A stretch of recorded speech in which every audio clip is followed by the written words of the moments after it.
Hey everyone, my name's Connor Casarda, and I'm a graduate student here at the University of Wyoming. This is the first video in a series of videos where we're going to be talking about A-Frame. And essentially what A-Frame is it's a tool on top of HTML that allows us to build VR experiences that we can view on our web browser. And if you're not familiar with what HTML is, it is a computer language that we use to build web pages. And with HTML, we can add things like text, like here on this website on the left column. We can add text, we can add buttons, we can even add images or videos or links to other web pages. But A-Frame is an extension of HTML. So with A-Frame, we're also able to add 3D objects instead of just text and images and things like that. So to show you what A-Frame is capable of, there are examples on their main website, aframe.io. So on the left-hand side of the website, you'll find a few examples. The first one is a simple example, just showing you 3D objects in the virtual environment. A cube, a sphere, a cylinder, and a plane. And then I think there's also a sky object around all of this. That's just like a light gray. But it's really cool. It gives you a few controls as well. So you can use your A, S, D, W keys to move around.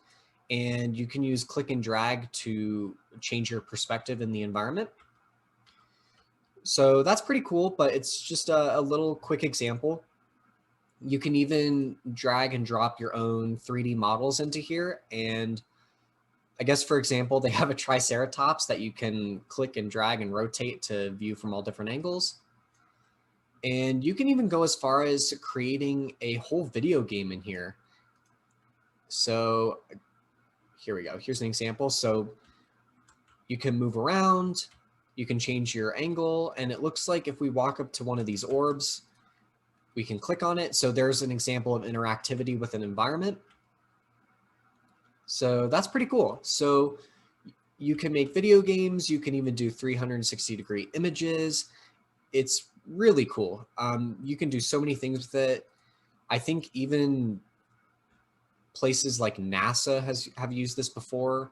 Yeah, so NASA, Google, Disney, so many places have seen what this software is capable of, and they actually use it in their work. So this is definitely something that's really good to have on your resume or work experience. Now, a very simple way to work with A-Frame is to create some sort of text document. So, oops, sorry about that. So let's create a quick text document, and let's just call it A-Frame. And then the second part is you want to change this .text to .html. So we're changing that extension to HTML, right? So because A-Frame is an extension of HTML, it's going to be HTML code. So we're going to hit enter, and then we're going to say yes to change it. And then there you go. So now you have an HTML file, and if you want to edit it, you can just open it with a text editor. And of course, this one's blank, but I'll show you an example that already has code in it. So here's my Hello A-Frame example, and we're going to open it with Notepad or some text editor. And there you go. There's some simple HTML code, and you'll notice here we have our A-Frame extension added. And then in this section of the HTML code, we have our scene, our A-Frame scene with A-Frame objects. And don't get too overwhelmed with what you're seeing now. We're going to talk about what all this means in a future video. But once you have all your code written, you can save that. And then very easy, all you have to do is double click, and it should open it up on your web browser. And just like before, we're able to walk around and see our objects that we created. So there you go. And that's a really simple way to do it. But doing it this way, we're only able to access it here locally from our desktop. In the next part of this video, we're going to talk about how to make it accessible over the internet.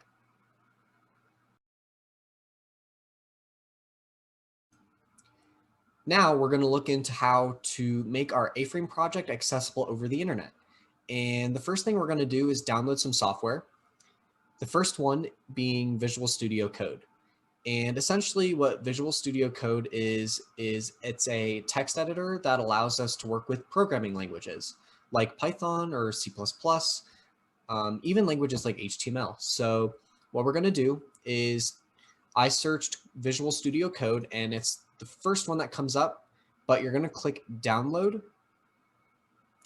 And Visual Studio Code is going to give you a bunch of options, or the website's going to give you a bunch of options to download it. If you have a Windows machine, there's the option there. And then on the right side, there's an option for Apple or Mac computers. I don't know if anyone's going to be using a Linux computer, but that option is in the middle as well. The second software we're going to download is Node.js. So all I did was type Node.js into Google, and it's this one right here. And we're just going to go down to download just like we did with Visual Studio Code. So Visual Studio Code is our editor, and Node.js is a JavaScript runtime environment. So just like HTML, JavaScript also is a programming language that allows us to add functionality to our web pages, like a button, something like that, or that requires an action, like maybe you're submitting a form and then there's a button to submit that form. And just like on Visual Studio Code's website, you have the option to download the Windows version if you have that computer, or an Apple computer, there's that installer as well. So once you install both of those, what we're going to do is I recommend creating a folder first. I already have one created, but essentially you just want to create a folder anywhere you want. Just make sure you remember where it is and what it's called. And what we're going to do is we're going to open this in Visual Studio Code. We're going to open that folder in Visual Studio Code. So when we download Visual Studio Code, it's going to look like a blue ribbon just like this down here, or this shortcut here.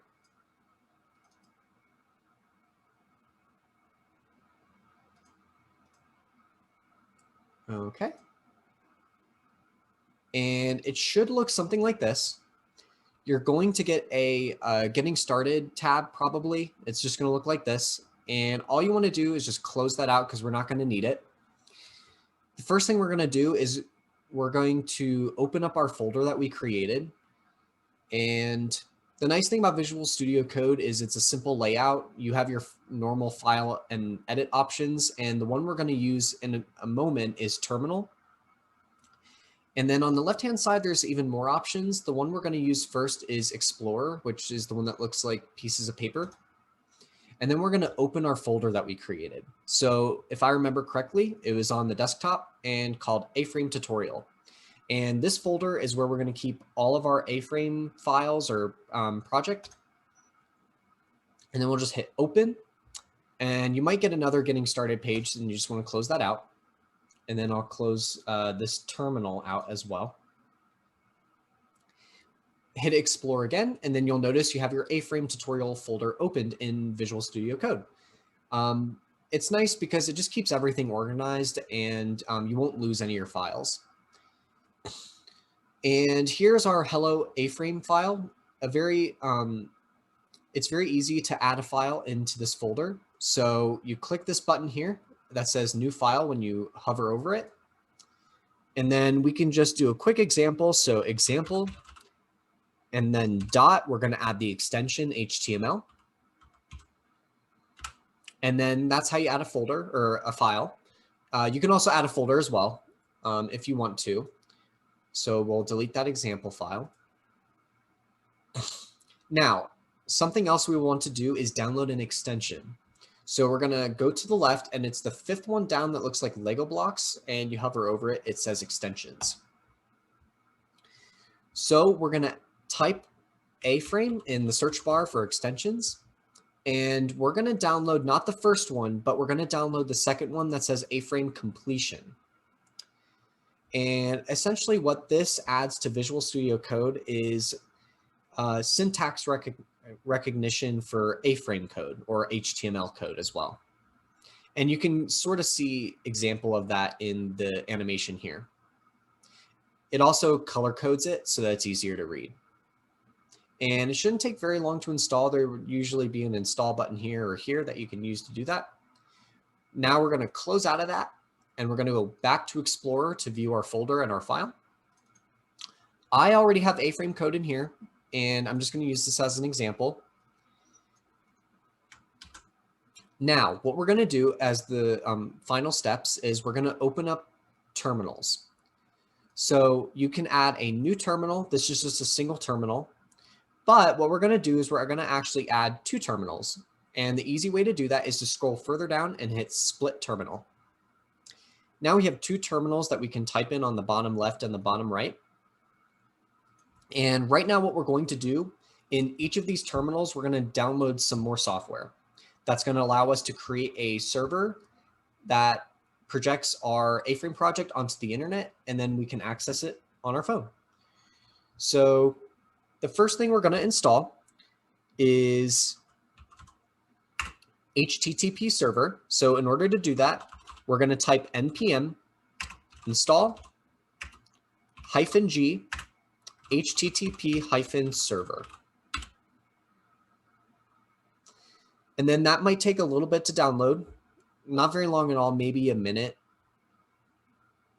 And there you go. So now it's downloading. And because I already downloaded it, all it did was update a package. And then what we're going to do is in the other terminal, we're going to download something called ngrok. And essentially what this does is it creates a URL for our server that we can access from any device over the internet. So again, npm install -g space and ngrok. And again, I think I already downloaded this, so it's probably just going to update.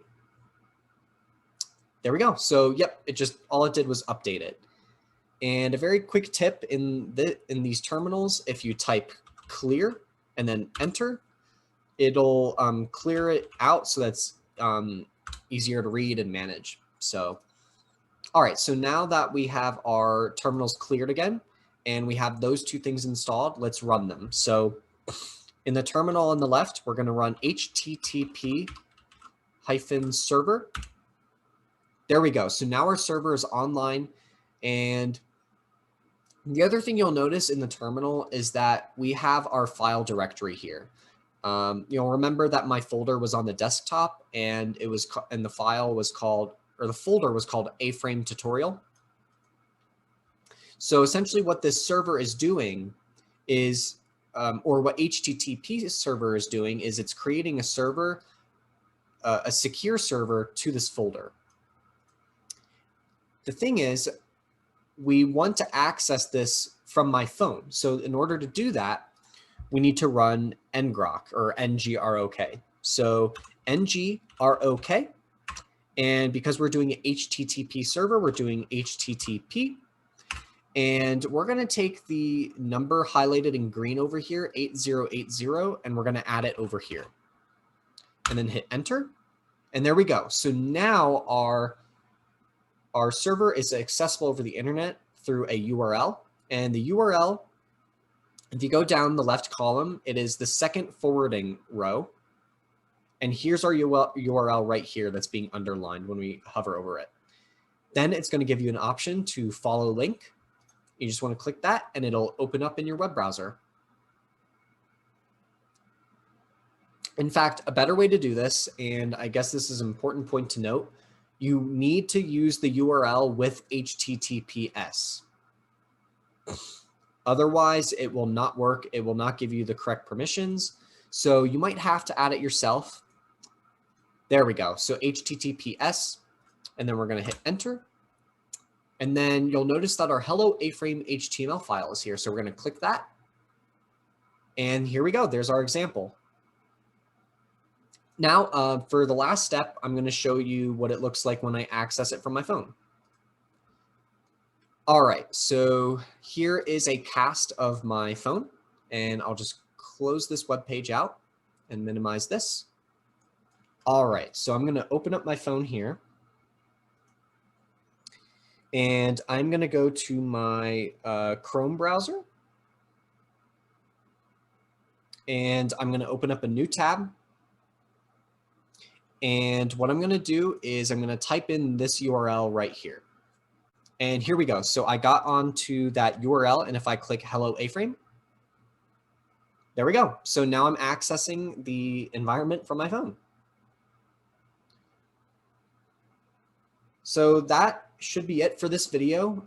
In the next video, we're going to talk about objects and how to scale them, rotate them, change their position, and change their color as well. So thanks for watching. If you guys have any questions, just let me know.